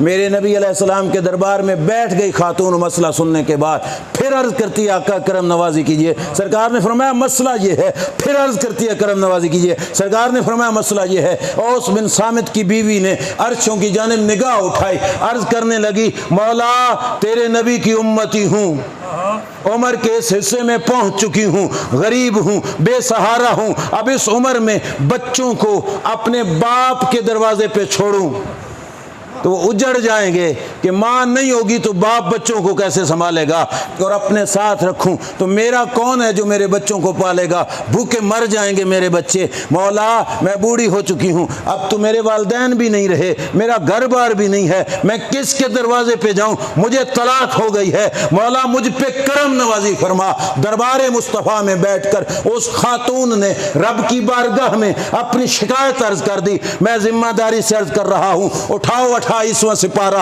28वें सिपारे की पहली आयत पढ़ो। मेरे रब ने उस खातून की बात को सुना, जिब्रील को भेजा, फरमाया जिब्रील जाओ मेरे महबूब के दरबार में जाके अर्ज करो कद समी अल्लाह कौल अल्लती तुजादिलुका फी ज़ौजिहा व तश्तकी इलल्लाह वल्लाहु यस्मउ तहावुरुकुमा इन्नल्लाह समीउन बसीर। मेरे महबूब को बता दो जिसने तुम्हारे आस्थाने पे बैठ के रोकर रब के दरबार में अर्ज गुजारी की है, अल्लाह ने उसकी अर्ज गुजारी को सुन भी लिया है, कबूल भी फरमा लिया है। अब आप जरा जाके बताओ, ये वही बीबियां नहीं थीं जिनको जिंदा दफन किया जाता था? आज वो खातून रोई तो मेरे रब ने ऐत नाजिल कर दी, तो एक नहीं 4 ऐतें उस खातून पे रोने के उतरी। कितनी? रब ने फरमाया महबूब तेरे दरबार में बैठ के रोई है ना, मैंने इसका रोना सुना है, मैंने इसकी शिकायत सुनी है, आपका जवाब भी सुन ली है। अब रब ने फरमाया सुन मेरे हबीब मेरा जवाब, अल्लज़ीना युज़ाहिरूना मिनकुम मिन निसाइहिम सुम्मा यऊदूना लिमा कालू, तुम में से जो बंदा अपनी बीवी के साथ ज़िहार कर बैठे, पहले हुक्म था ज़िहार का, क्या था? तलाक। अब बीबी रोई, रब ने फरमाया हमने कानून बदल दिए, हुक्म मनसूख हो गया ज़िहार का, आज के बाद ज़िहार तलाक नहीं। अल्लज़ीना युज़ाहिरूना मिनकुम मिन निसाइहिम सुम्मा यऊदूना लिमा कालू फ़तहरीरु रक़बा, फ़तहरीरु कानून क्या दे दिया? फरमाया अब कर देना एक ग़ुलाम आज़ाद। बीवी को हाथ लगाने से पहले अल्लाह निकाह को दोबारा बरकरार फरमा देगा। मसला ही समझ आया कि नहीं? सिर्फ सुभान अल्लाह या समझ भी आई? आ गई ना? रब ने क्या फरमाया? गुलाम आज़ाद करे थे ज़िहार, शाबाश, ज़िहार अगे दसो जी, अगे किए फ़तहरीरु रक़बतिन मिन क़ब्ल अन यतमासा व मन लम यजिद, अगली आयत बाद में सुनाऊंगा, बारा यहाँ पे ठहर जाओ। खातून खुश हो गई, दौड़ के गई औस बिन सामिर की तरफ। जब नाजिल हुई ना, मैं उस तरतीब से सुना लूँ ताकि आसानी हो जाए। बीवी खातून दौड़ के गई, औस बिन सामिर अपने खामद को कहा भाई मसला बन गया, दरबार में जाके रोई, और मदनी के दरबार की रब ने लाज रखी।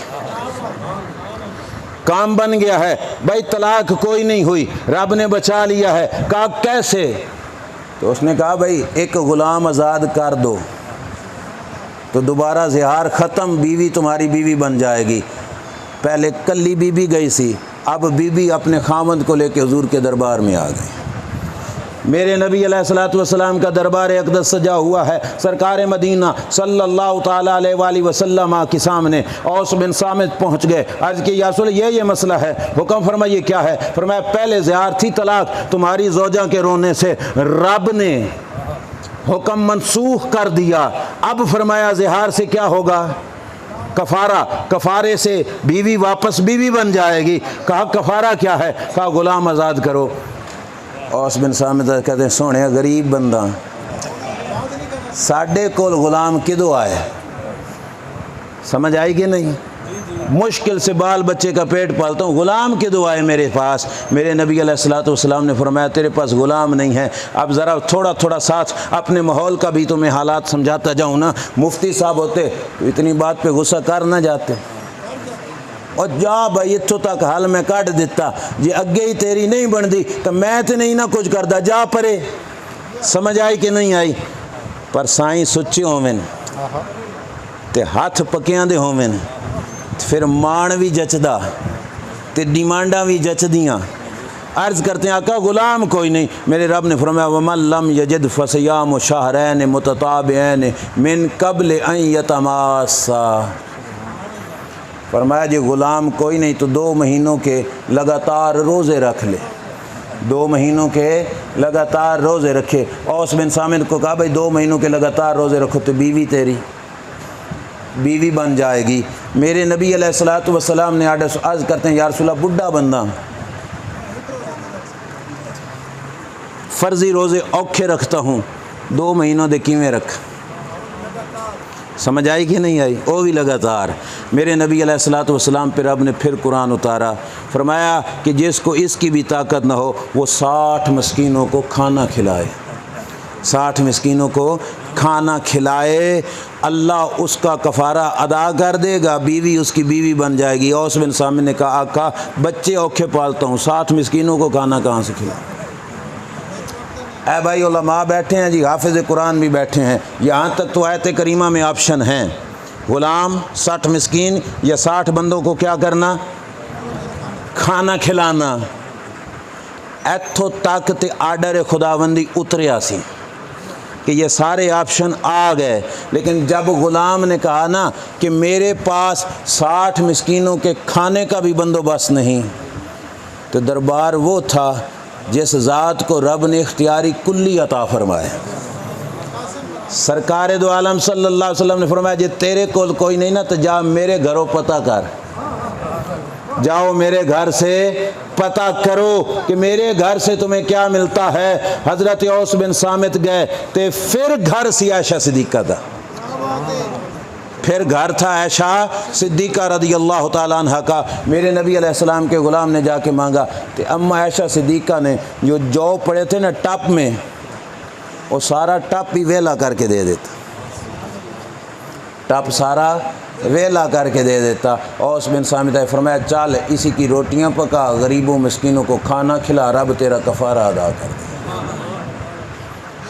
ये सारा मामला किसके कहने पे बना? एक ख़ातून के रोने पे बना। अभी भी हमसे पूछते हो कि हमें क्या मिला है क्या नहीं मिला।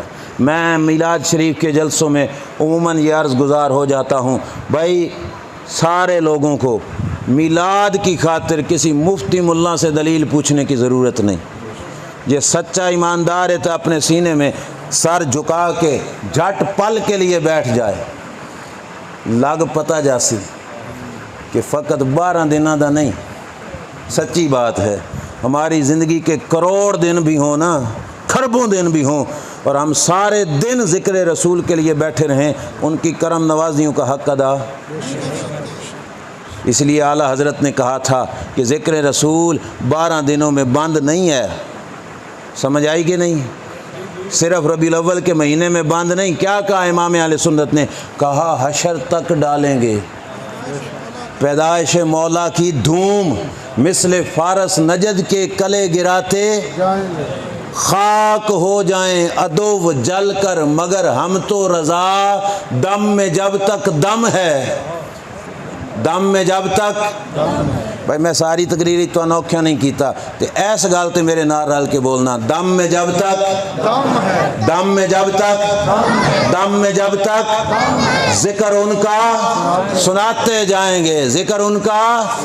आला हजरत ने कहा भाई 12 दिहाड़ियां दा पाबंद कोई और हो सी, हमारा अकीदा ये है दम में जब तक जदन तक साथ चलते ने हम जिक्र रसूल की महफिल सजाया करें, हम हर लम्हे जिक्र रसूल करते रहेंगे। तो भाइयों कोई माड़ा अपने आप को माड़ा समझ के हाथ हाथ रख के ना बह जावे, भैया इतना एहतमाम नहीं ना कर सकते, इतना कर लो, इतना नहीं कर सकते इतना कर लो, ये कुछ भी नहीं कर सकते ना तो मस्जिद के कोने में बैठ के तस्बीह दरूद की पढ़ दो, कसम खुदा की, और जहन में ये रखूँ अल्लाह तेरा शुक्र कर रहा हूँ तूने ए नबी सानू अता फरमाया।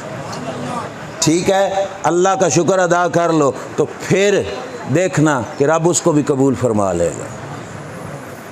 जंग तबूक का मौका था, मेरे नबी ने ऐलान फरमाया भाई दो चंदा, तो अन पता उस मौके पे अबू बकर सिद्दीक घर का सारा माल लेके आए थे, उमर फ़ारूक आधा सामान लेके आए, तो सहाबा पंडा बन बन के हुजूर के दरबार में नजरानों की पेश की। एक गरीब सहाबी भी थे जिनका नाम था अबू अकील अंसारी। अबू अकील घर में तलाशी ली, कुछ भी नहीं मिला, बीवी से पूछा, कहा घर में शय ही कोई नहीं। तो गुलाम ने कहा सरकार ने चंदे का ऐलान किया है तो गैर हाज़िरी नहीं होनी, हाज़िरी तो लवानी लवानी। घर से निकल पड़े।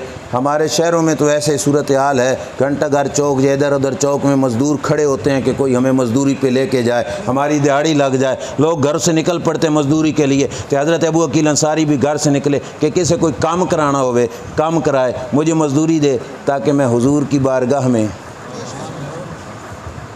यहूदी का बाग था, उसने बाग को पानी लगवाना था, उसने अबू अकील अंसारी से कहा मेरे बाग को पानी दो ना तो मैं तुम्हें 2 सा खजूरें दूंगा। 2 सा, 2 टोपे समझ लो, टोपा तो समझ लो सुना, 2 टोपे खजूरों के तुम्हें दूंगा। हज़रत अबू अकील अंसारी ने सारी रात उस बाग को पानी दिया। पानी लगाने वाले जट बिरामा को पूछो, कल भी हम महफिल से आ रहे थे, 10-12 बजे का टाइम था, तो एक बुज़ुर्ग आदमी हाथ में बैटरी लेकर वो उस वक़्त भी बनेरे पे फिर रहे थे। औखा है कि नहीं? पर आजकल ट्यूबवेल नहरें पीछे से पानी आता है, पर उस दौर में पानी लगाना क्या था, चरखी फेर कर कुएं से मशक भर के निकालनी। काका चुप करो। कुएं से मशक निकालनी और फिर एक एक मशक उठाकर एक एक बूटे को पानी देना। औखा था कि नहीं? मुश्किल था ना। हज़रत अबू अकील अंसारी सारी रात पानी लाया। ये मज़दूरी कितनी मिली बोलो? 2 सा खजूरों के। खुश हो के आ गए। ये भी ग़ुलामों की पहचान होती है कि वो मुश्किल में घबराते नहीं हैं। क्यों कि अज़ीज़ुन अलैहि मा अनित्तुम नबी हमें मिले हैं।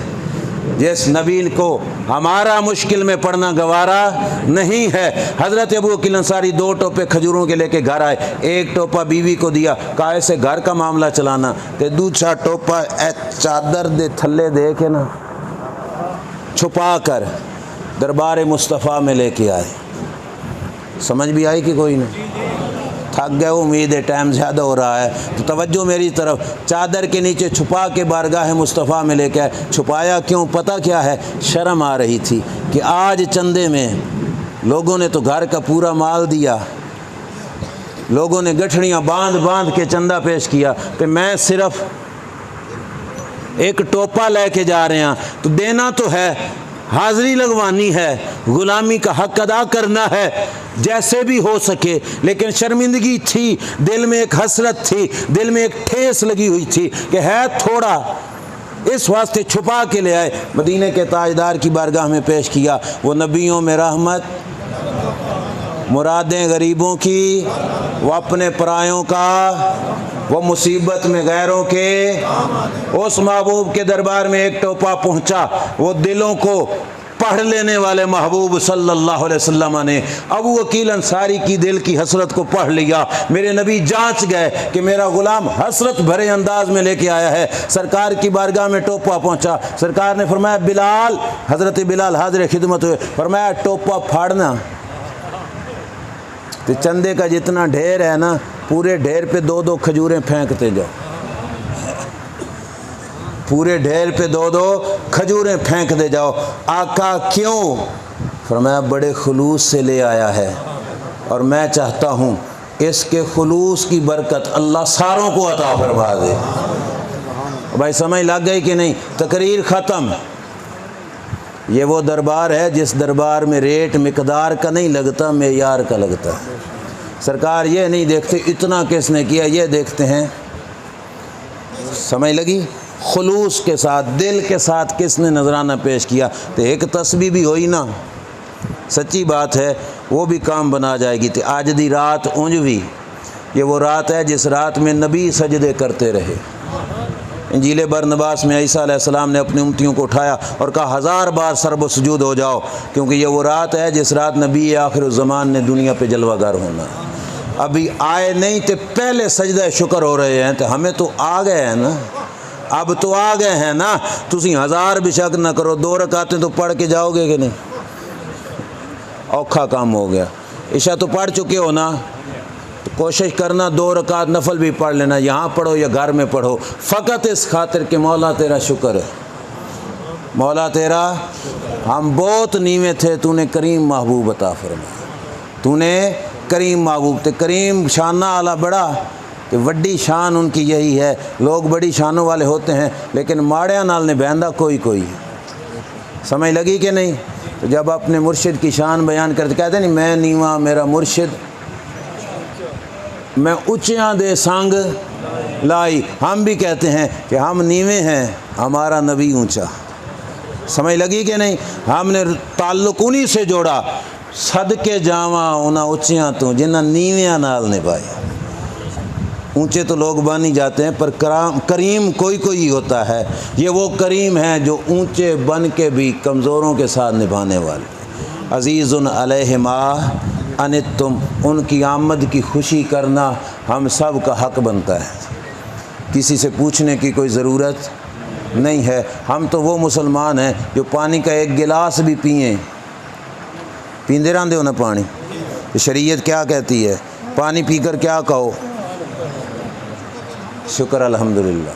क्या कहो?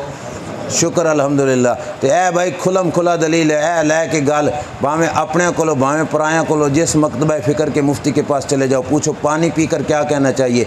जे आखे ना शुक्र अल्हम्दुलिल्लाह कहना चाहिए, तो पूछो शुक्र अल्हम्दुलिल्लाह पानी पीकर दीनदारी और शरीयत है कि नहीं, तो क्या कहेगा? है। अब उससे हाथ जोड़ के पूछ लो, बेशक ना लड़ो, हाथ जोड़ के पूछ लो। उसे कहो मौलाना तेरी निगाहों में पानी का एक गिलास कीमती है या आमना का लाल कीमती है? पल्ले पई कोई शय कि नहीं? पानी का गिलास पीकर तो शुक्र का सबक पढ़ाए, तो आमना के लाल जैसा नबी मिल जाए, तो अब हम शुक्र करें तो हमें भी रोके। खुदा का नाम मान अल्लाह के बंदे, किस दीन का तू कलमा, किस नबी का कलमा पढ़ता है और किस दीन का तू मुबल्लिग है? जिस दीन में पानी के एक गिलास पे एक बार अल्हम्दुलिल्लाह है, उस दीन में मुस्तफ़ा के मिलने पर करोड़ों बार अल्हम्दुलिल्लाह पढ़ना पड़ेगा। करोड़ों बार भी थोड़ा है। हमारी ज़िंदगी अल्हम्दुलिल्लाह पढ़ती रहेंगी, दम में जब तक दम है ज़िक्र उनका सुनाते जाएंगे। अल्लाह करीम की बारगाह में दुआ है, रब्बे करीम मेरी आपकी